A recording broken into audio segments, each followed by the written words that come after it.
Welcome back everyone. This is the last part of Diga tour. Finally train ধরবো।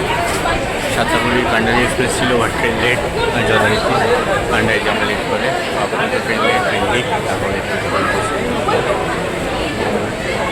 আপাতত ও আমার একটা পিছনে খুব ভালো ভিউ আছে, দেখাচ্ছি।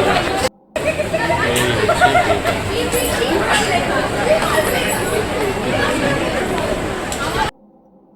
দেন সব কিছু করে হোটেল থেকে চেক আউট করে ব্যাগপত্র নিয়ে ট্রেনে রাত্রিরে ডিনার নিয়ে স্টেশন পৌঁছে গেলাম দীঘা স্টেশনে পৌঁছেই শুনলাম আবার সেই ট্রেন লেট। মানে লেট দিয়ে যাত্রা শুরু হয়েছিল, লেট দিয়ে যাত্রা শেষ। তো ওই স্টেশন থেকে দীঘার মন্দিরের জগন্নাথ মন্দিরের চূড়াটা দেখা যাচ্ছিল। তো বৃষ্টিও শুরু হয়ে গেছিলো।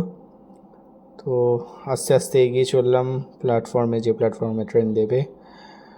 বাট ট্রেন প্রায় 1.5 ঘন্টা লেট। তো একটু কিছুক্ষণ দাঁড়িয়ে প্ল্যাটফর্ম থেকে জগন্নাথ মন্দিরের চূড়ার দিকে তাকিয়ে থাকলাম। তো ছেড়ে যেতে তো ইচ্ছে করে না এইরকম জায়গা, কিন্তু যেতে তো হবেই। এই পর্যন্তই সফর ছিল দীঘার। দেন তারপরে ওয়েট করতে করতে ট্রেন চলে এলো।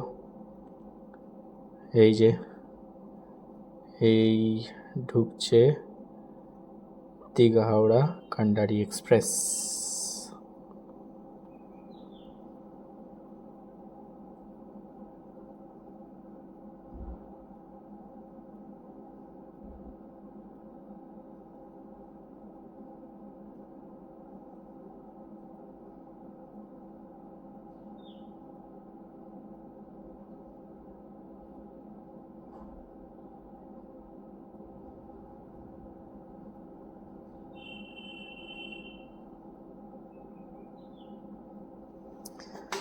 অ্যান্ড ফাইনালি ট্রেনে ঢুকে পড়লো প্ল্যাটফর্মে। আমিও পৌঁছে গেলাম আমার কোচে।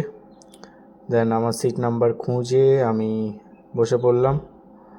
আমার উইন্ডো সিট ছিল। আরও সবাই যারা যাত্রীরা সহযাত্রীরা যাবে তারা তাদের সিট বেছে নিচ্ছিল। দেন যাত্রা শুরু কলকাতার উদ্দেশ্যে, বাড়ির উদ্দেশ্যে। দীঘাকে টাটা করে বেরিয়ে পড়লাম ট্রেনে বাড়ির উদ্দেশ্যে। বাইরে খুব ভালো রকম বৃষ্টি চলছিল, আর এই রকম ওয়েদারে দরকার সাথে চা।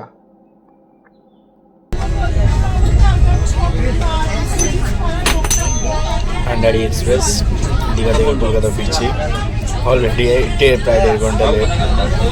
জানি না ফটাফট হবে হাওড়া, তাই নিজেকে তাজা রাখতে লিকার চা, সরি লেবুর চা, লিকার চাই বাট একটু লেবু দিয়ে হালকা বললাম, পিওর লেবু চা খাইনি, লিকার চা।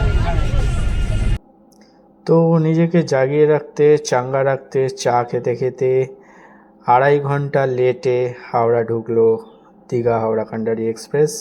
দেন যাত্রা শেষ, টাটা।